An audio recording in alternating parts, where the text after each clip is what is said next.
ईशा जशी आणि जेवढी जिगरबाज तितकाच ऋत्विक साठे या हुशार मुलानं वायुदलातलं हे निराळच काम हाती घेतलंय. जिद्द, आईवडिलांचं प्रोत्साहन आणि संयमी वाटचाल आपल्याला कुठवर घेऊन जाते याचं उत्तम उदाहरण म्हणजे ऋत्विक. केवळ अभ्यास, केवळ खेळ असं न करता सर्वांगीण विकासावर भर देणारा हा मुलगा एकाच वेळी किती गोष्टी सहज साकारतोय हे जाणून घेऊयात त्याच्याचकडून. तुम्हाला अथवा तुमच्या मुलांना जर आर्मी, एअरफोर्स अथवा नेव्हीमध्ये करिअर करायचं असेल इथे अमेरिकेत, तर हा व्हिडिओ आवर्जून बघा. ऐकूया Ritwik साठेकडून. Hello, I'm Lieutenant Ritwik Sathe from Suwanee, Georgia. I'm currently living in San Diego, California, and I have the honor of talking about my unique career path to the MMA community. So, a little about me. I'm going to be a Computer Systems Developmental Engineer Officer in the Air Force. I have earned my bachelor's in computer science at Texas A&M University in December 2021 with minors in cybersecurity and mathematics. Before that, I went to Lambert High School. Where it all started? Well, when you take the PSAT, you get entered into College Board's database, and you start getting flooded with college mail that you most often just toss away. One of those that came to my house was a general letter from the United States Military Academy to apply for their summer leaders experience. Of course, I initially dismissed it, but my parents were enthusiastic when they saw the letter and immediately encouraged me to apply and explore this path. This was in the winter of my junior year of high school, where I had to start figuring out what I wanted to do in my life. My father suggested that the military path was a way for me to be a maverick and divert from the rat race for the typical engineering or medicine fields. Additionally, I grew up in a household that highly valued personal discipline. The one thing that we agreed was that I was far more disciplined than my peers, so this career path might best suit my personality. Another bonus is that my mother is a Bhosla Military College alumnus, so she knew all about the rigors of cadet life. To my pleasure, I did get accepted to attend the West Point SLE, and my parents also saw this as an opportunity to take my sister to New York City. Having been accepted, I also had the opportunity to attend Service Academy Day at Dobbins Air Reserve Base near Marietta, where several officers from all branches came and talked about life in the military and displayed some of the latest technology being used. Fast forward to the summer, and at the SLE, I got to experience some part of cadet life at West Point, including academics, PT, and military training. At the SLE, I also learned about the admissions process and how to apply for congressional nominations in my specific region.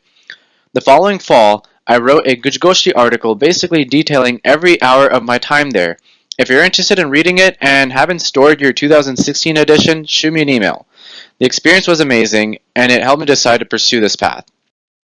But, as amazing as that sounds, reality struck.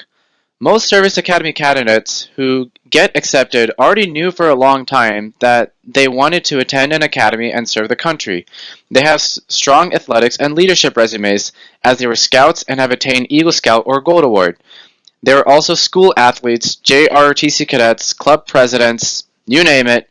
I was none of those. I was also not physically fit for my age. I only had strong academics on my side compared to my fellow candidates. And because of that, I had to explore other options. The obvious first one was to do ROTC in a regular university and apply for its scholarships. Just to note, you do not need a scholarship to enroll in ROTC, but you can later earn one while in college.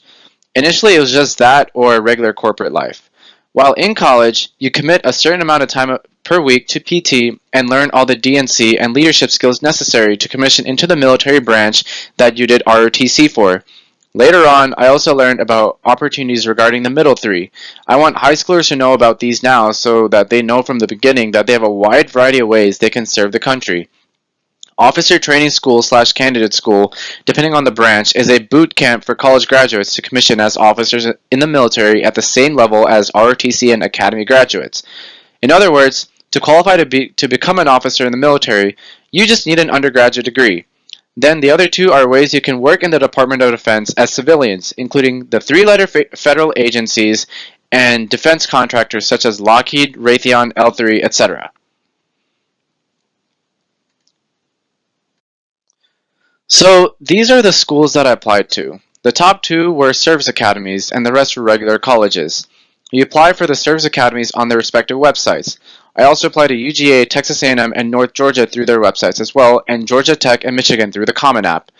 One thing to note is that Texas A&M and North Georgia are senior military colleges.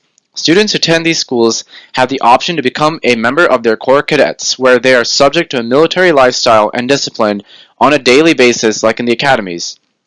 If you choose to do ROTC in those schools, you have to be in their Corps Cadets.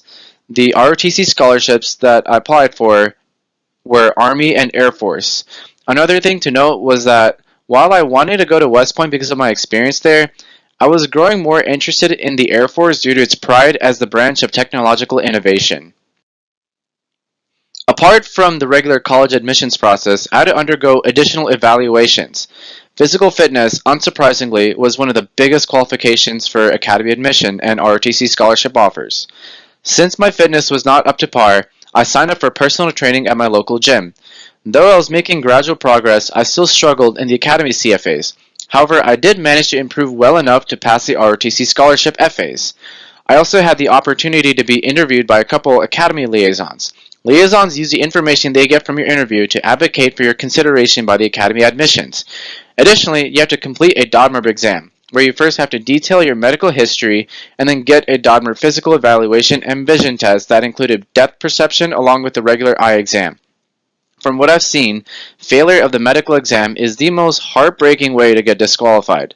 This can happen at any time, even after you have signed the military service contract. Finally, for eligibility for the service academies, you must obtain a nomination from either a U.S. Senator from your state or your local U.S. Congressional representative. Senator nominations are much more competitive since you compete against candidates from all across the state. Those who receive senator nominations have much stronger profiles and are more likely to be selected by the academies for admission.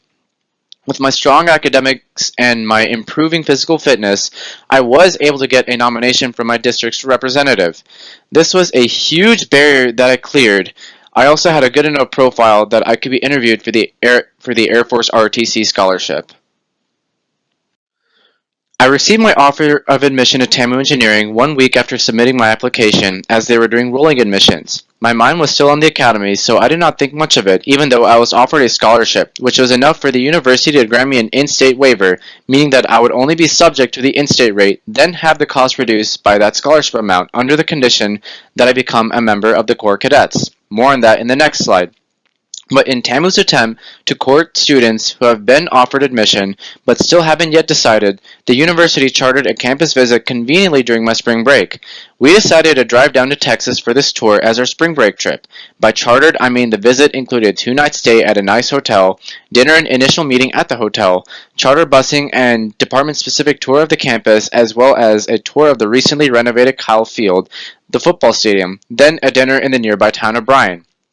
The university also spoiled us with some gifts. I was amazed by how quaint yet big College Station was and almost felt home here. The next day we toured the Corps Cadets. Upon knowing that I would live a military lifestyle but still have a regular college life, I knew that this was where I wanted to go, if not West Point.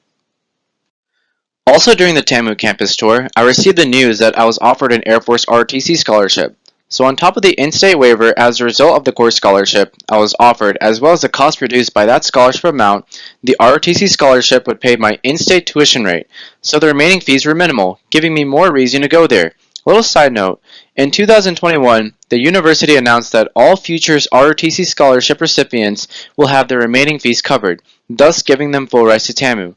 That is very much something to consider if you're a high schooler and you're considering the ROTC route. When I got back home from the trip, I found out I missed West Point in its final cuts, but at that point, I was more inclined to attend TAMU with my scholarships in hand, and that's what I finally decided. I still consider earning that Air Force scholarship as one of my biggest life achievements because of the barriers that I overcame to earn it. Throughout my time at TAMU, I had to commit so much of my time to the Corps. I was subjected to 5 a.m. wake-ups for PT or cadet standards training during the weekdays. Cadet standards included uniform appearance, cadet knowledge, and DNC. After the morning training was breakfast, then the regular academic day. Cadets had to wear uniform to class and in certain buildings on campus. In the afternoon and evening was additional training and evening formation for the retreat bugle call and lowering of the flag. Then dinner, and after that was mandatory study period. For Air Force ROTC, I had to enroll in aerospace studies classes and lead lab, where I learned the Air Force competencies. Additionally, I was in the Aggie band, which required membership in the Corps. Immediately after morning activities, band members had practice, and this was also a credit course. On our Saturdays during the fall were almost always packed due to performances at both home and away football games. I will say those away game trips were super fun. In all these facets in the Corps and Air Force ROTC, I led in some way, and I hope I can carry those skills that I have gained to the Air Force. The Corps was a huge time commitment. I was also a student employee in my final 3 semesters. How on earth could I have had any time to study? Well, the truth is that the best way you learn how to manage your time and be focused while studying is to have less time to study. With the time management and study skills I had gained, I was able to graduate with a GPA of above 3.5. For the Air Force job eligibility, I had to take the Air Force Officer Qualifying Test during my sophomore year, which basically was the SAT on steroids, and the test for basic aviation skills during my junior year. If you have any questions about those batteries, please let me know. And lastly, I always had a backup plan. I had a scholarship, a contract to commission and serve the country. A guaranteed job. But, as I said before, anything can happen. I still maintained a resume, applied for, and did relevant internships. The last major checkpoint that I had to clear for commissioning eligibility was field training. It was a 2-week boot camp during the summer of my sophomore and junior year that mainly evaluated Air Force leadership competency in garrison and out in the field expedition scenarios. Successful completion of field training transitioned me to lead first and second year Air Force ROTC students in their development as cadets. As leaders in the Corps Cadets and ROTC, we develop the cadets who come after us to become better leaders than ourselves by applying our experience from our first 2 years as followers in field training. Additionally, we learned about leadership philosophy and how it relates to our roles in the Corps and eventually the Air Force. As I got closer to commissioning, I had to decide what I wanted to do in the Air Force. I was exposed to a wide variety of career options as well as life on a base through this program called Ops Air Force in the summer between my freshman and sophomore year. Since it was the Air Force after all, I did consider applying to become either a pilot or drone pilot, but that meant that I was never going to apply my computer science degree. This led me to choose among the more technical jobs. I wanted to do cyber operations, but I was a bit overqualified for it. If I got selected for it, I would have to learn the cyber fundamentals all over again, then spend my first few years essentially as an IT technician. Instead, I got selected for computer systems engineering, which is more aligned with my degree. I'll be working with the cutting edge technology right when I enter, and then I could have the opportunity to get involved in actual cyber warfare later on. That's why I'm so excited that I will be in the National Air and Space Intelligence Center at Wright-Patterson Air Force Base near Dayton, Ohio. And here's where it all ends. I gave the oath of office, and I have officially become a second lieutenant. Out of about 900 people who joined the Corps in my freshman class, only around 30% of them are actually commissioning. In the Air Force ceremony, the key speaker, Major General Gregory Lengyel, said it is so easy to lose focus on fitness and academics. One wrong move, whether it was an out-of-control party, being in bad company, legal misconduct, or just the rough moments that made me question my decision to pursue this path, could have completely ruined my journey. Fortunately, I had my parents and friends who I could go to for support and keep me grounded. My good friend Abraham swore me in, and my parents pinned my ranks. My journey started in the spring of 2017 and ended in December of 2021 at the Sam Houston Corps Cadet Center. So what's next? I'm entering active duty this coming May, but till then I had many months of free time. Instead of just sitting idle, I worked to expand my skill set. I earned my AWS CCP certification, and thanks to an internship I did a couple summers ago, I worked a temporary job at Qualcomm. I experienced the beautiful Southern California weather and completed bucket list items like going to Indian Wells to watch Nadal, making the beautiful drive to Los Angeles to watch the Lakers and explore Hollywood, and cheering on my hometown Braves against the San Diego Padres. So, there you have it. A small glimpse of my journey in becoming an Air Force officer. I'm excited about what's in store. If you have any questions or any interest in serving in the armed forces, please contact me. Thank you, Prajakta Malshi, for this opportunity to speak to the MMA community, and thank you all for listening.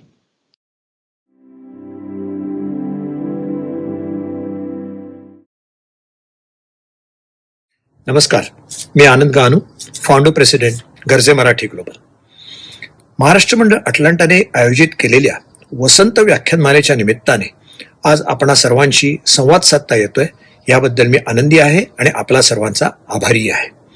गरजे Marathi global ही संस्था जगभरची मराठी माणसं knowledge, education, entrepreneurship, एकमेकांना मदत करणं and giving back to society, त्याचप्रमाणे आपल्यातले जे यशस्वी आहेत त्यांचा सन्मान करणं, to celebrate success of fellow Marathis, ह्या तत्वावरती आपण स्थापन केली.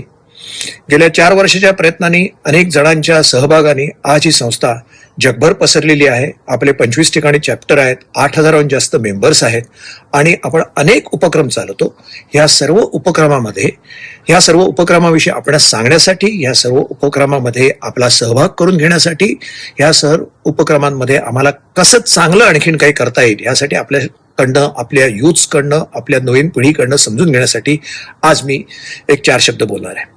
गरजे मराठी अनेक उपक्रम चालवते. त्याच्यामध्ये जॅपन लँग्वेज असेल किंवा mentoring for the early stage startup किंवा ग्रोथ स्टेज स्टार्टअप असेल, आम्ही कोहोर्ट्स करतो. त्याचप्रमाणे आम्ही AI, मेंटरिंग इन AI, सप्लाय चेन, असे अनेक उपक्रम चालवतो.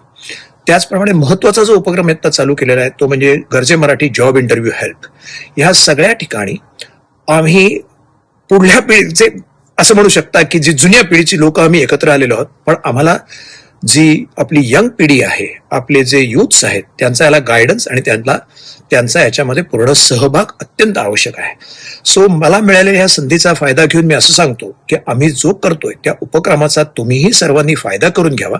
त्याचप्रमाणे तुमच्या सर्वांच्या new vision, young youth vision ही आम्हाला देऊन आपण हेच उपक्रम अधिक चांगले कसे करता येतील यासाठी आम्हाला मदत करावी अशी अपेक्षा करतो. आपणास बोलण्याची मला अगदी थोडकी संधी मिळालेली आहे, पण कधीतरी भविष्यामध्ये आपल्याशी अतिशय डिटेलमध्ये बोलता येईल अशी अपेक्षा करतो. Thank you very much. नमस्ते.